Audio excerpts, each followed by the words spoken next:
पलों की, किंतु आज का ये पल उन सभी पलों से भी अधिक महत्वपूर्ण है, ऐतिहासिक है। आज के इस कार्यक्रम में हम कदम रखेंगे अपने 100वें वर्ष में।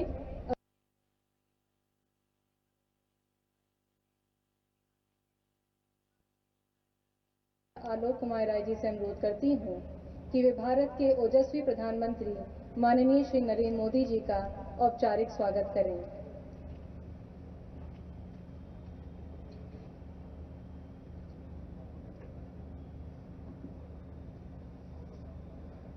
लखनऊ विश्वविद्यालय की स्थापना के 100वें वर्षगांठ पर देवोत्थानी एकादशी के शुभ दिन विश्वविद्यालय के ऐतिहासिक कला संकाय के उस प्रांगण में जहां 1937 में ही आज़ादी का झंडा फहरा दिया गया था, से मैं भारतवर्ष के यशस्वी प्रधानमंत्री परम सम्माननीय नरेंद्र मोदी जी का पूरे विश्वविद्यालय परिवार की ओर से और अपनी निजी ओर से हार्दिक स्वागत। मैं भारतवर्ष के यशस्वी प्रधानमंत्री परम सम्माननीय नरेंद्र मोदी जी का पूरे विश्वविद्यालय परिवार की ओर से और अपने निजी ओर से हार्दिक स्वागत एवं अभिनंदन करता हूं।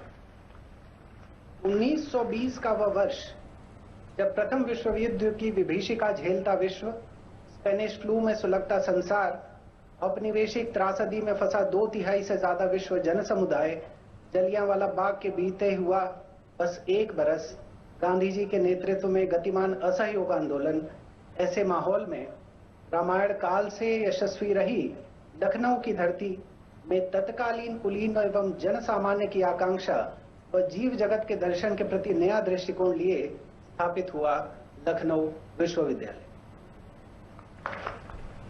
संस्था को समाज से जोड़ते हुए लखनऊ विश्वविद्यालय ने 1 शताब्दी की गौरवशाली यात्रा तय की है। संस्थाएं चिरकालिक होती हैं। शैक्षणिक संस्थाएं निकलती तो संस्कृति से हैं, किंतु अपनी स्वयं की संस्कृति बनाती हैं। मैं विश्वास से कहता हूं कि हमारी संस्कृति अर्थात लखनऊ विश्वविद्यालय की संस्कृति गतिशील है, समग्रता के साथ, विकासोन्मुख है, संवेदनशीलता के साथ। समेकित शैक्षणिक विकास हमारा लक्ष्य है। जीवन मूल्य का निर्माण हमारी अनंत और अमिट परिपाटी है। हमने सीमित संसाधनों में अपनी असीम उड़ान की आकांक्षा को पंख दिए। विश्वविद्यालय में हम छात्रों के सर्वांगीण विकास अर्थात उनके इंटेलेक्चुअल, इमोशनल व स्पिरिचुअल तीनों आयामों के विकास पर बल दे रहे हैं। नई राष्ट्रीय शिक्षा नीति 2020 में विश्वविद्यालयी स्तर पर इम्प्लीमेंट किए जाने वाले ज्यादातर प्रावधान जैसे choice based credit system with credit transfer scheme, multi disciplinary education, interdisciplinary research, value-added courses, skill-based learning, application-oriented pedagogy, introduction of integrated program, student centricism इत्यादि तमाम इनिशिएटिव लखनऊ विश्वविद्यालय ने इसी एकेडमिक सत्र से लागू कर दिए हैं। नई शिक्षा नीति के अनुरूप शताब्दी वर्ष में यूनिवर्सिटी ने अपना नया डीलिट का ऑर्डिनेंस, नया पीएचडी का ऑर्डिनेंस तथा नया पोस्ट ग्रेजुएट प्रोग्राम्स का ऑर्डिनेंस बना लिया है। Flexible entry and exit, academic bank credit और 4 इयर्स अंडर ग्रेजुएट प्रोग्राम पर कार्य इसी एकेडमिक सत्र में पूर्ण करने के लिए विश्वविद्यालय प्रयासरत है। शताब्दी वर्ष में लखनऊ विश्वविद्यालय ने कई अभिनव प्रयास भी प्रारंभ किए, जिनमें कार्बन फुटप्रिंट रिडक्शन असेसमेंट तथा विश्वविद्यालय का ग्रीन ऑडिट का कार्य प्रमुख है। बीते 26 जनवरी को लखनऊ विश्वविद्यालय ने एक साथ 26,000 पौधारोपण कर वर्ल्ड बुक ऑफ रिकॉर्ड्स में अपना नाम भी दर्ज कराया। लखनऊ विश्वविद्यालय ने लखनऊ शहर के बायोडायवर्सिटी इंडेक्स का भी मापन किया। सोलर एनर्जी के क्षेत्र में कई बड़े कोलैबोरेशंस के माध्यम से विश्वविद्यालय अपनी सामाजिक भूमिका का निर्वहन कर रहा है। भारतवर्ष के कण कण में सृजन, समन्वय और संवाद झलकता है। लखनऊ विश्वविद्यालय की स्थापना इसका द्योतक है। देवोत्थानी एकादशी के दिन हमारा स्थापना दिवस विश्वविद्यालय के एक नए अध्याय का संकेत है। ईश्वर से प्रार्थना है कि हमारे अर्जित कर्म हमारी ज्ञान यात्रा को प्रकाशित करें। इसका शुभ लक्षण माननीय प्रधानमंत्री जी की उपस्थिति व आशीर्वचन के रूप में प्राप्त होना प्रारंभ हो गया है। मैं सम्माननीय प्रधानमंत्री जी का इस पुनीत अवसर पर पुनः हार्दिक स्वागत एवं अभिनंदन करता हूं।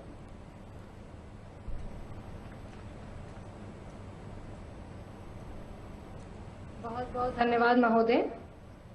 कार्यक्रम को आगे बढ़ाते हुए अब मैं माननीय प्रधानमंत्री जी से अनुरोध करती हूँ कि वे लखनऊ विश्वविद्यालय के शताब्दी वर्ष पर आधारित डाक टिकट का ई माध्यम से विमोचन करने का कष्ट करें। डाक टिकट के विमोचन हेतु मैं Shri Kaushlendra Prasad Sinha, chief postmaster general Uttar Pradesh एवं Shri Vivek Kumar Daksh, postmaster general Lucknow circle को मंच पर आमंत्रित करती हूँ। माननीय प्रधानमंत्री महोदय।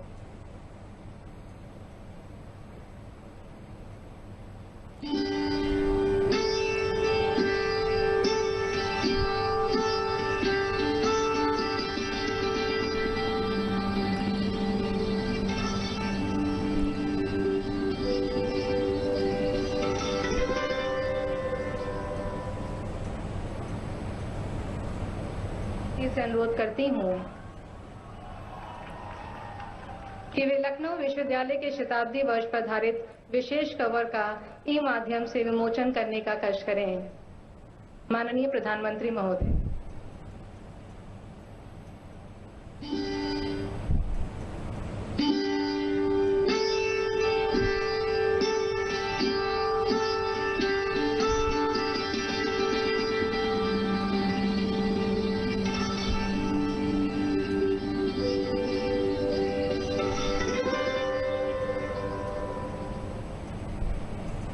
विमोचन की श्रृंखला में अंतिम विमोचन हेतु माननीय प्रधानमंत्री जी से निवेदन करती हूँ कि वे लखनऊ विश्वविद्यालय के शताब्दी वर्ष पर आधारित स्मारकीय सिक्के का ई माध्यम से विमोचन करने का कष्ट करें।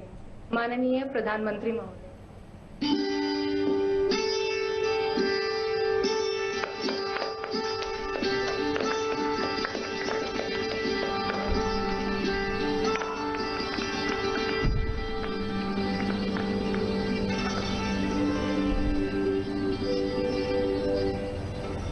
डाक टिकट, विशेष कवर व स्मारकीय सिक्के के विमोचन के लिए आपका बहुत बहुत धन्यवाद महोदय। जिस क्षण की प्रतीक्षा हम सबको थी वह क्षण अब आ गया है। अब मैं अनुरोध करती हूँ भारत के माननीय प्रधानमंत्री जी से कि लखनऊ विश्वविद्यालय के शताब्दी वर्ष पर अपने आशीर्वचनों से हमें अभिसिंचित करें। माननीय प्रधानमंत्री जी। नमस्कार जी। केंद्रीय मंत्रिमंडल में मेरे वरिष्ठ सहयोगी और लखनऊ के सांसद श्रीमान राजनाथ सिंह जी, उत्तर प्रदेश के मुख्यमंत्री श्रीमान योगी आदित्यनाथ जी, उप मुख्यमंत्री डॉक्टर दिनेश शर्मा जी, उच्च शिक्षा राज्य मंत्री श्रीमती नीलिमा कटियार जी, यूपी सरकार के अन्य सभी मंत्रीगण, लखनऊ विश्वविद्यालय के कुलपति श्री आलोक कुमार राय जी, विश्वविद्यालय के शिक्षक और छात्रगण, देवी और सज्जनों, लखनऊ विश्वविद्यालय परिवार को 100 वर्ष पूरा होने पर हार्दिक शुभकामनाएं। 100 वर्ष का समय सिर्फ एक आंकड़ा नहीं है,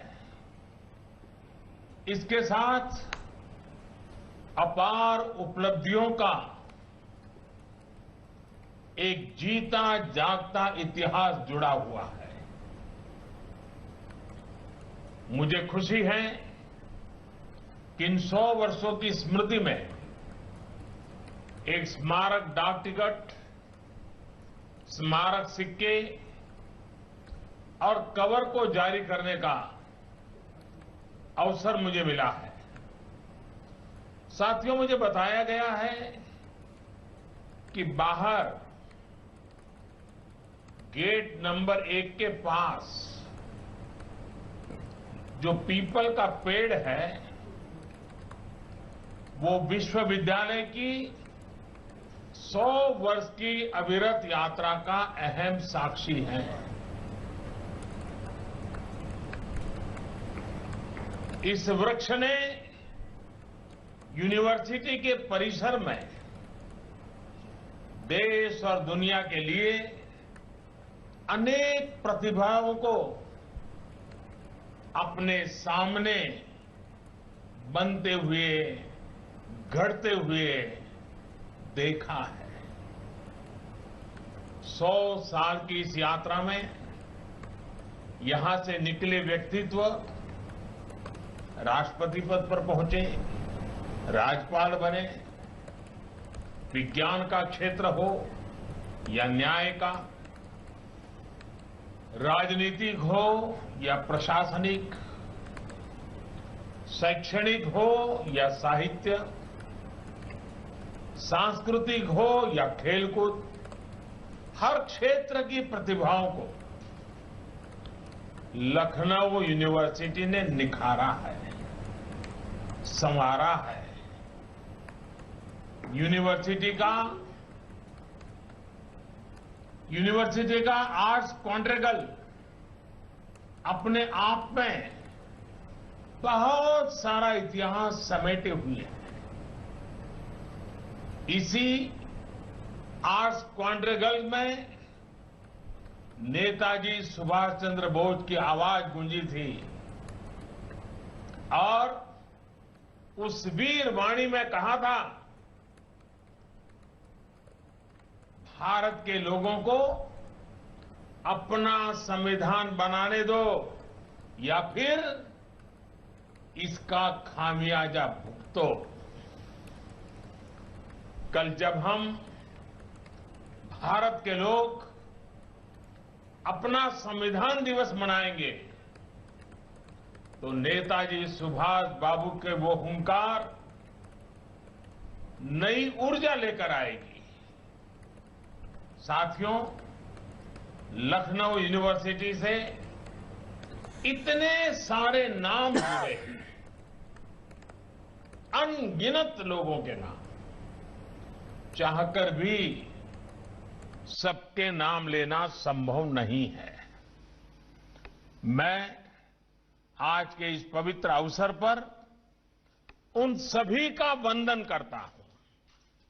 100 साल की यात्रा में अनेक लोगों ने अनेक प्रकार से योगदान किया है। वे सब अभिनंदन के अधिकारी हैं। हां, इतना जरूर है कि मुझे जब भी लखनऊ यूनिवर्सिटी से पढ़कर निकले लोगों से बात करने का मौका मिला है और यूनिवर्सिटी की बात निकले और उनकी आंखों में चमक न हो, ऐसा कभी मैंने देखा नहीं है। यूनिवर्सिटी में बिताए दिनों को उसकी बातें करते करते वो बड़े उत्साहित हो जाते हैं, ऐसा मैंने कई बार अनुभव किया है। और तभी तो लखनऊ हम पर फिदा, हम फिदाए लखनऊ का मतलब और अच्छे से तभी समझ आता है। लखनऊ यूनिवर्सिटी की आत्मीयता, यहां की रूमानियत ही कुछ और ही है। यहां के छात्रों के दिल में टैगोर लाइब्रेरी से लेकर अलग अलग कैंटीनों के चाय समोसे और वन मक्खन अब भी जगह बनाए हुए हैं। अब बदलते समय के साथ बहुत कुछ बदल गया है, लेकिन लखनऊ यूनिवर्सिटी का मिजाज लखनवी ही है, अब भी वही है। साथियों, ये संयोग ही है कि आज देव प्रबोधिनी एकादशी है। मान्यता है कि चातुर्मास में आवागमन में समस्याओं के कारण जीवन थम सा जाता है।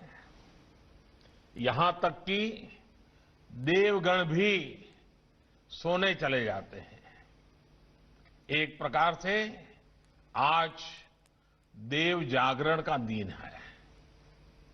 हमारे यहां कहा जाता है, या निशा सर्वभूतानाम, या निशा सर्वभूतानाम तस्याम जागर्ति संयमी, तस्याम जागर्ति संयमी।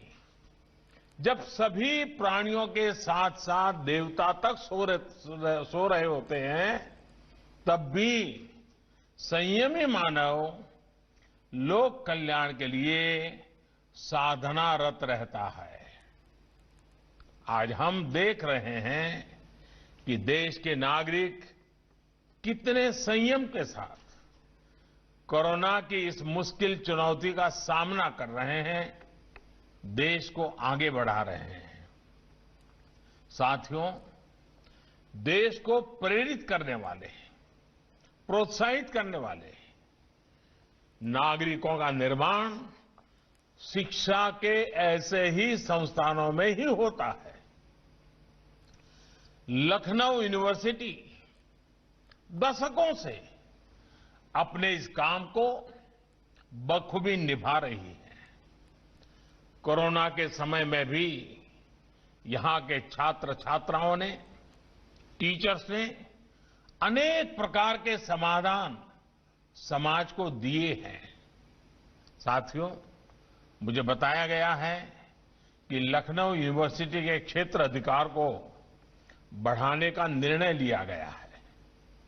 यूनिवर्सिटी द्वारा नए रिसर्च केंद्रों की भी स्थापना की गई है।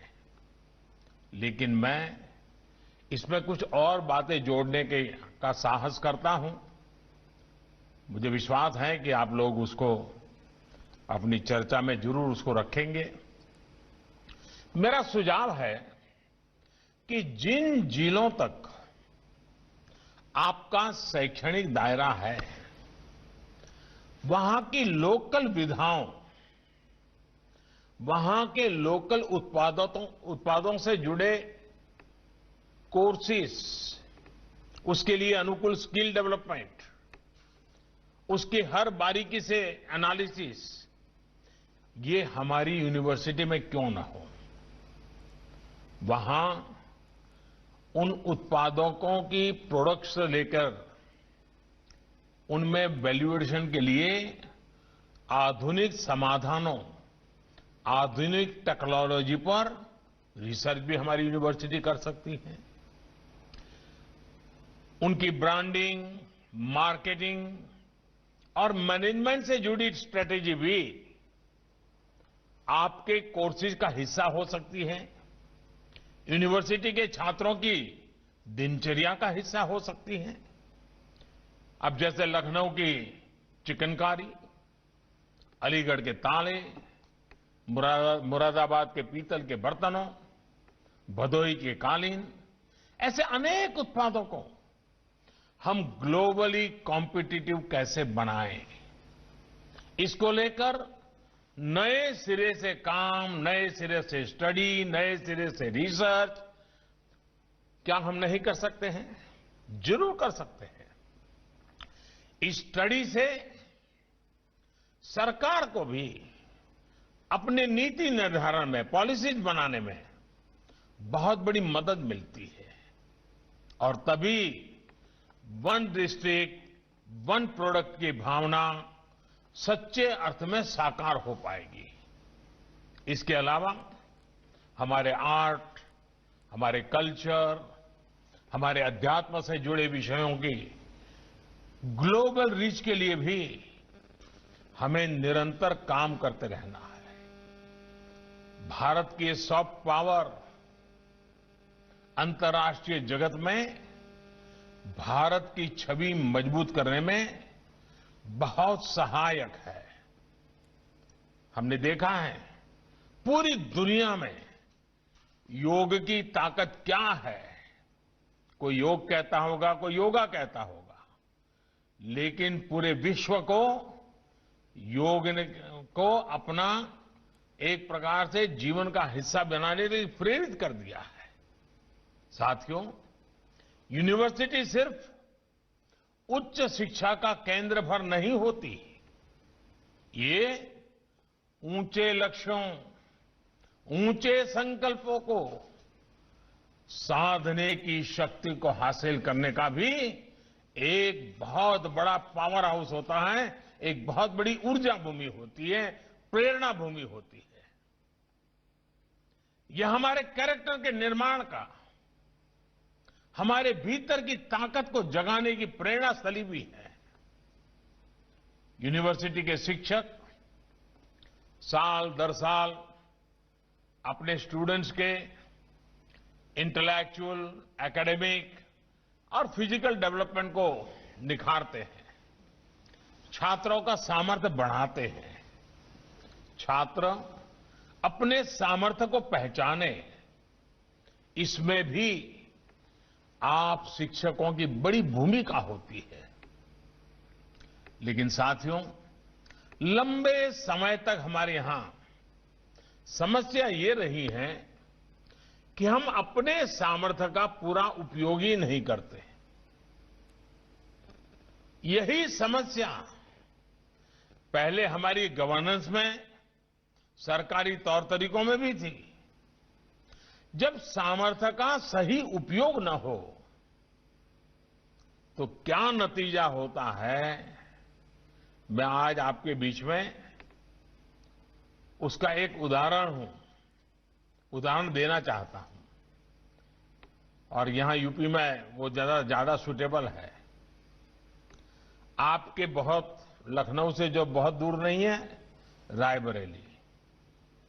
रायबरेली का रेल कोच फैक्ट्री, बरसों पहले वहां निवेश हुआ, संसाधन लगे, मशीनें लगी, बड़ी बड़ी घोषणाएं हुई, रेल कोच बनाएंगे। लेकिन अनेक सालों तक वहां सिर्फ डेंटिंग पेंटिंग का काम होता रहा। कपूरथला से डिब्बे बनकर आते थे और यहां उसको थोड़ा लीपा पोती, रंग रोगान करना, कुछ चीजें इधर उधर डाल देना, बस यही होता था। जिस फैक्ट्री में रेल के डिब्बे बनने का सामर्थ्य था, उसमें पूरी क्षमता से काम कभी नहीं हुआ। साल 2014 के बाद हमने सोच बदली, तौर तरीका बदला।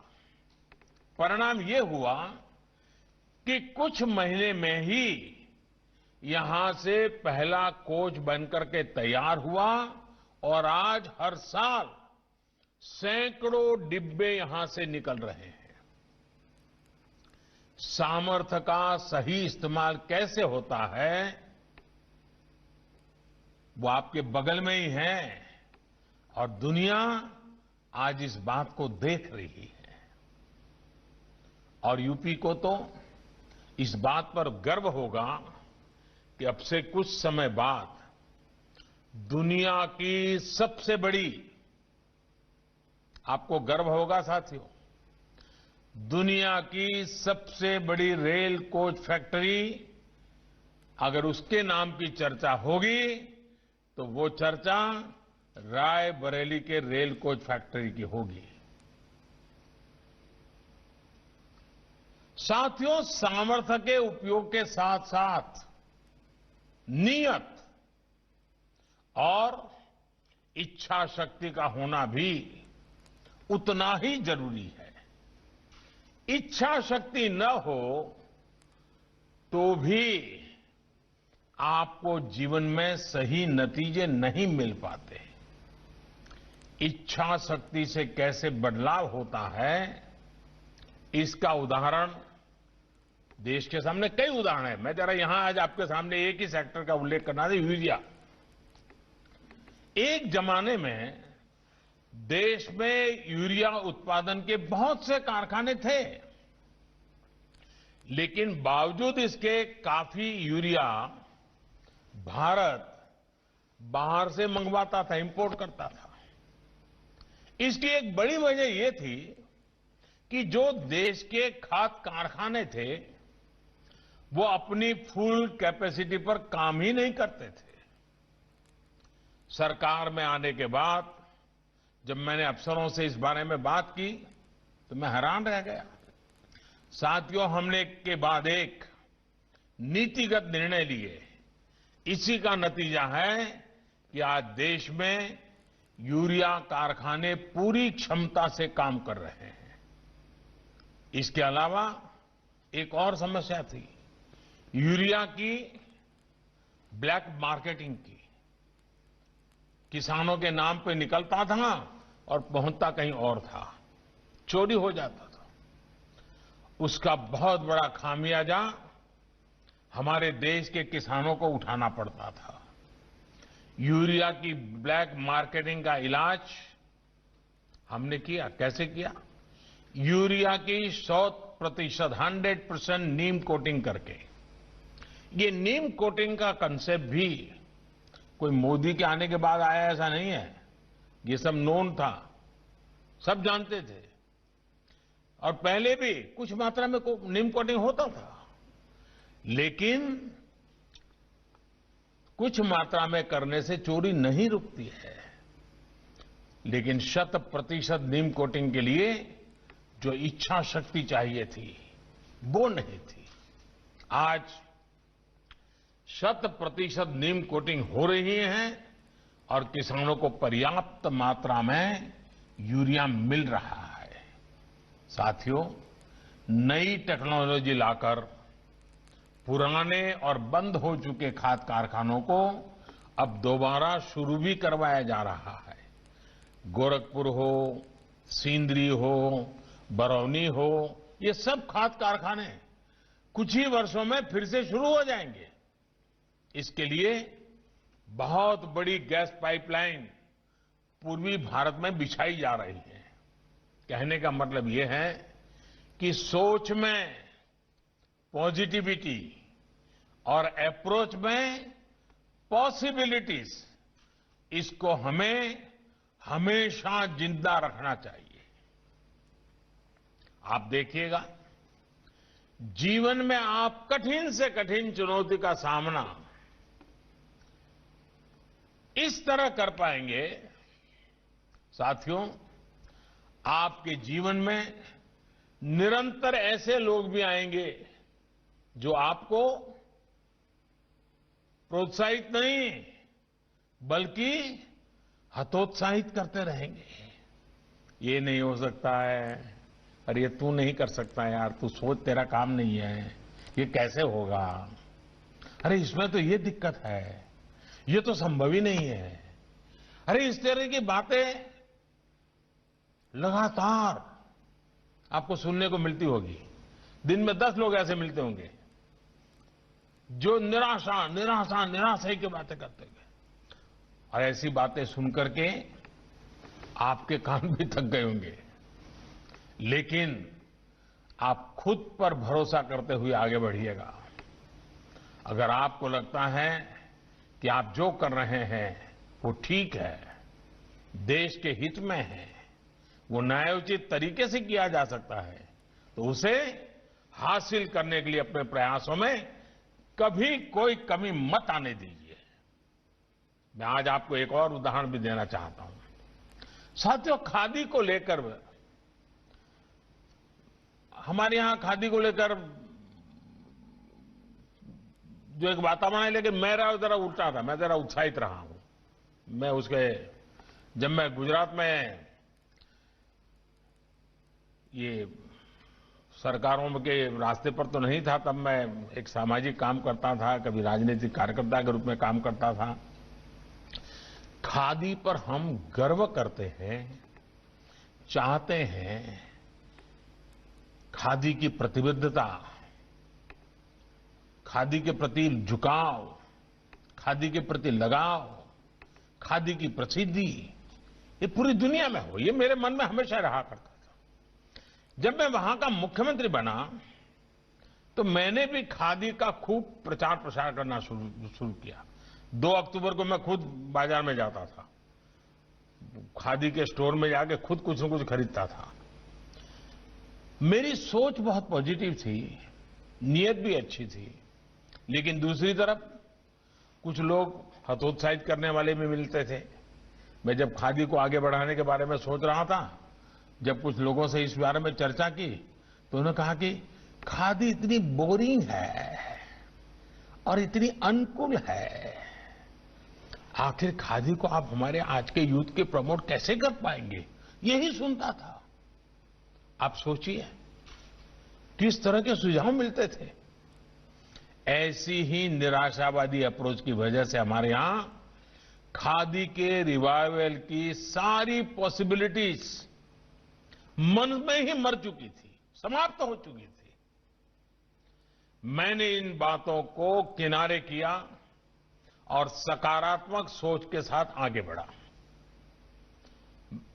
2002 में मैंने पोरबंदर में महात्मा गांधी जी की जन्म जयंती के दिन गांधी जी की उस जन्मस्थली में ही खादी के कपड़ों का ही एक फैशन शो प्लान किया और एक यूनिवर्सिटी के यंग स्टूडेंट्स को ही इसकी जिम्मेवारी दी। फैशन शो तो होते रहते हैं, लेकिन खादी और यूथ दोनों ने मिलकर उस दिन जो मजमा जमा दिया, उन्होंने सारे पूर्वग्रहों को ध्वस्त कर दिया था जी। नौजवानों ने कर दिया था। और बाद में उस इवेंट की चर्चा भी बहुत हुई थी और उस समय मैंने एक नारा भी दिया था कि आजादी के पहले खादी फॉर नेशन, आजादी के बाद खादी फॉर फैशन। लोग हैरान थे कि खादी कैसे फैशनेबल हो सकती है, खादी कपड़ों का फैशन शो कैसे हो सकता है और कोई ऐसा सोच भी कैसे सकता है कि खादी और फैशन को एक साथ ले आए। साथियों, इसमें मुझे बहुत दिक्कत नहीं आई, बस सकारात्मक सोच ने, मेरी इच्छा शक्ति ने मेरा काम बना दिया। आज जब सुनता हूं कि खादी स्टोर से एक एक दिन में 1-1 करोड़ रुपए की बिक्री हो रही है, तो मैं अपने वो दिन भी याद करता हूं दोस्तों। आपको जानकर हैरानी होगी और ये आंकड़ा याद रखिए आप। साल 2014 के पहले 20 वर्षों में जितने रुपए की खादी की बिक्री हुई थी, उससे ज्यादा की खादी पिछले 6 साल में बिक्री हो चुकी है। कहां 20 साल का कारोबार और कहां 6 साल का कारोबार। साथियों, लखनऊ यूनिवर्सिटी कैंपस के ही कविवर प्रदीप ने कहा है, आप ही की यूनिवर्सिटी इसी मैदान की कलम से निकला है। प्रदीप ने कहा है, कभी कभी खुद से बात करो, कभी कभी खुद से बात करो, कभी खुद से बोलो। अपनी नजर में तुम क्या हो, ये मन की तराजू पर तोलो। ये पंक्तियां अपने आप में विद्यार्थी के रूप में, शिक्षक के रूप में या जनप्रतिनिधि के रूप में हम सभी के लिए एक प्रकार से गाइडलाइंस हैं। आजकल की भागदौड़ भरी जिंदगी में खुद से साक्षात्कार, खुद से बात करने, आत्ममंथन करने की आदत भी छूटती जा रही है। इतने सारे डिजिटल गैजेट्स हैं, इतने सारे प्लेटफॉर्म्स हैं, वो आपका समय चुरा लेते हैं, छीन लेते हैं।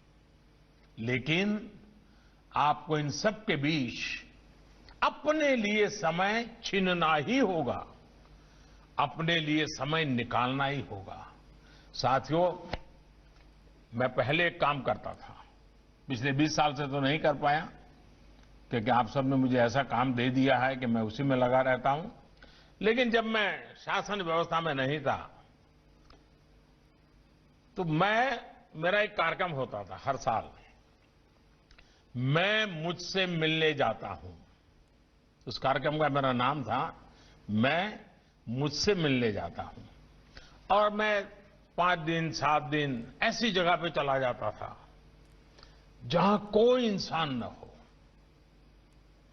पानी की थोड़ी सुविधा मिल जाए बस। मेरे जीवन का वो पल बड़े बहुमूल्य रहते थे। मैं आपको जंगलों में जाने के लिए नहीं कह रहा हूं, कुछ तो समय अपने लिए निकालिए। आप कितना समय खुद को दे रहे हैं, ये बहुत महत्वपूर्ण है। आप खुद को जाने, खुद को पहचाने, इसी दिशा में सोचना जरूरी है। आप देखिएगा, इसका सीधा प्रभाव आपके सामर्थ्य पर पड़ेगा, आपकी इच्छा शक्ति पर पड़ेगा। साथियों, छात्र जीवन वो अनमोल समय होता है जो गुजर जाने के बाद फिर लौटना मुश्किल होता है। इसलिए अपने छात्र जीवन को एंजॉय भी कीजिए, एनकरेज भी कीजिए। इस समय बने हुए आपके दोस्त जीवन भर आपके साथ रहेंगे। पद, प्रतिष्ठा, नौकरी, बिजनेस, कॉलेज, ये दोस्त इतनी सारी भरमार में आपके शिक्षा जीवन के दोस्त, चाहे स्कूली शिक्षा हो या कॉलेज की, वो हमेशा एक अलग ही आपके जीवन में उनका स्थान होता है। खूब दोस्ती करिए और खूब दोस्ती निभाइए।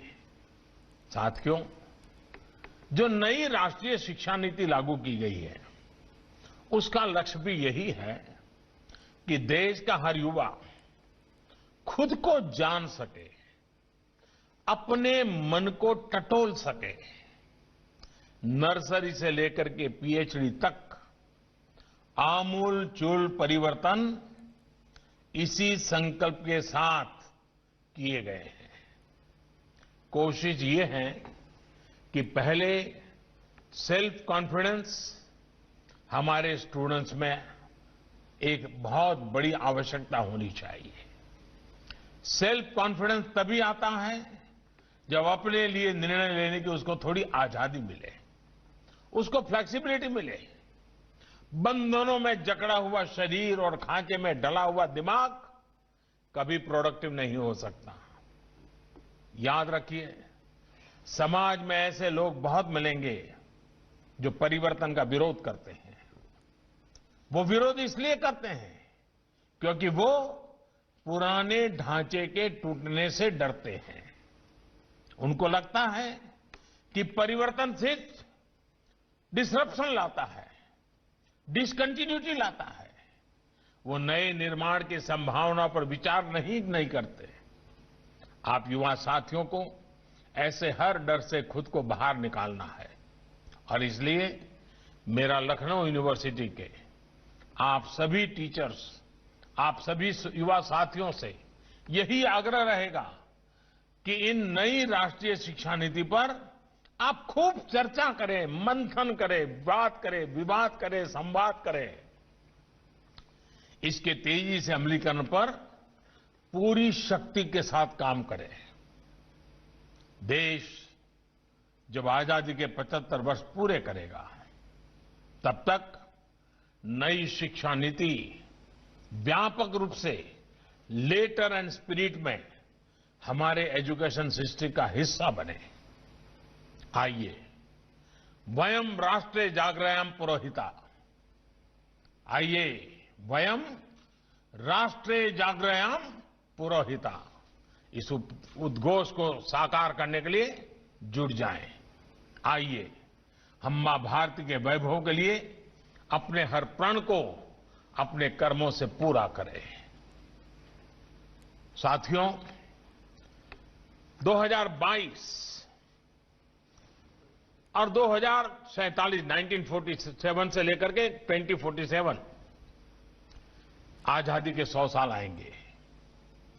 मैं लखनऊ यूनिवर्सिटी से आग्रह करूंगा, इसके नीति निर्धारकों से आग्रह करूंगा कि 5 दिन 7 दिन अलग अलग टोलियां बनाकर के मंथन कीजिए और 2047 जब देश आजादी के 100 साल मनाएगा, तब लखनऊ यूनिवर्सिटी कहां होगी?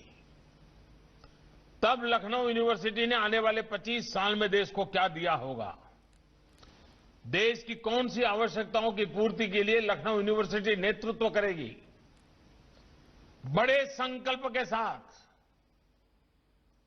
नए हौसले के साथ जब आज शताब्दी मना रहे हैं तो बीते हुए दिनों की गाथाएं आने वाले दिनों के लिए प्रेरणा बननी चाहिए, आने वाले दिनों के लिए पगडंडी बननी चाहिए और तेज गति से आगे बढ़ने की नई ऊर्जा मिलनी चाहिए।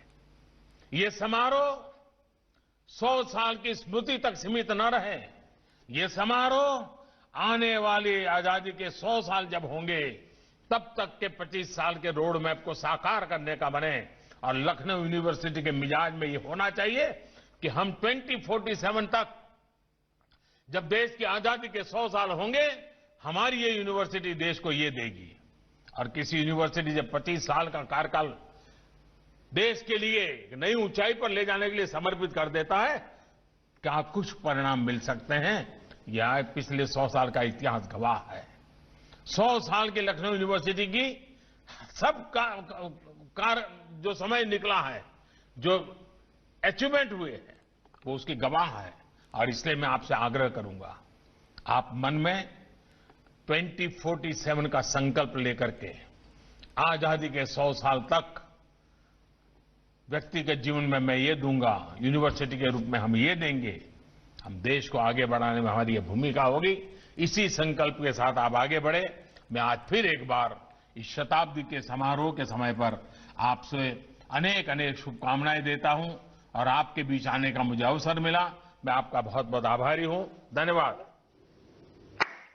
बहुत बहुत धन्यवाद महोदय। आपकी ओजस्वी वाणी से निकली शक्ति निश्चित ही लखनऊ विश्वविद्यालय परिवार को अगले 100 वर्ष तक ऊर्जान्वित करती रहेगी। देश विदेश की नाना समस्याओं से ओतप्रोत अपने अति व्यस्त कार्यक्रम में से कुछ बहुमूल्य समय लखनऊ विश्वविद्यालय परिवार के लिए निकालने के लिए पुनः कोटि कोटि आभार महोदय। नमस्कार।